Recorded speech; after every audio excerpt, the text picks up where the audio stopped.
உங்க கிளைண்ட் இந்த மாதிரி அட்வான்ஸ் ஹேர் ஸ்டைல்லாம் அனுப்பி இந்த மாதிரி போடலாமான்னு கேக்குறாங்களா? அப்ப கண்டிப்பா இந்த டுட்டோரியலை பார்த்துட்டு ட்ரை பண்ணி பாருங்க. இன்னைக்கு நான் வந்து இந்த பிரிட்டியான ஹேர் ஸ்டைல் தான் ட்ரை பண்ணியிருந்தேன். ரொம்ப கியூட்டா இருந்தது.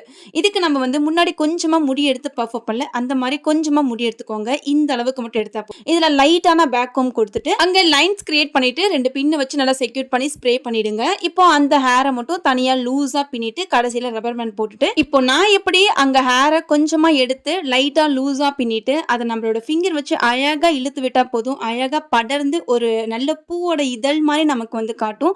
2 சைடு இழுக்கக்கூடாது, ஒரு சைடு மட்டும் இந்த மாதிரி இழுத்து விட்டுருங்க. பார்க்கவே உங்களுக்கு எவ்வளவு அழகா இருக்குன்னு தெரியும். இப்படி ஒவ்வொரு செக்ஷனா பின்னிட்டு அதை கீழே ரப்பர் பேண்ட் போட்டு செக்யூர் பண்ணிட்டு நம்ம நடுவுல பின்னிருக்க அந்த ஹேருக்கு நடுவுல ஒரு கேப் இருக்கும். அதுல ஒவ்வொரு செக்ஷனும் வந்து பாத்தீங்கன்னா இந்த மாதிரி ஹேரை வச்சு செக்யூர் பண்ணிட்டீங்கன்னா ரொம்ப நீட்டா பெர்ஃபெக்ட்டா இருக்கும். அண்ட் இதே போலதான் எல்லா செக்ஷனுமே இந்த மாதிரி நம்ம பின்னிட்டு அதை நல்லா வந்து புல் பண்ணிட்டு இந்த மாதிரி பண்ண போறோம். அந்த ஹேர் எல்லாமே சைடுல இருந்து மட்டும் நம்ம ஃபர்ஸ்ட் எடுத்த செக்ஷன் மாதிரி எடுத்து லைட்டா பின்னிட்டே வந்து இந்த மாதிரி செக்யூர் பண்ணுங்க.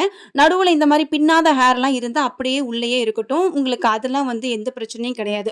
இப்படி கடைசி வரைக்கும் நமக்கு எந்த அளவுக்கு லென்த் ஹேர் இருக்கோ அந்த அளவுக்கு நம்ம இந்த மாதிரி பின்னல் பண்ணிட்டு கடைசியா ஒரு ரப்பர் பேண்ட் போட்டு கீழே இருக்கிற ஹேரை நீட்டா ஒரு கர்லரை வச்சு நல்லா கர்ல் பண்ணி விட்டுட்டு இப்போ உங்களுக்கு இந்த ஹேர் ஸ்டைல்ல என்ன மாதிரியான ஃப்ளவர் வைக்கணும்னு தோணுதோ அந்த மாதிரி வச்சுக்கோங்க. இன்னைக்கு நான் ஆர்டிஃபிஷியல் ஃப்ளவர் வச்சு நல்லா அழகா டெக்கரேட் பண்ணியிருக்கேன்.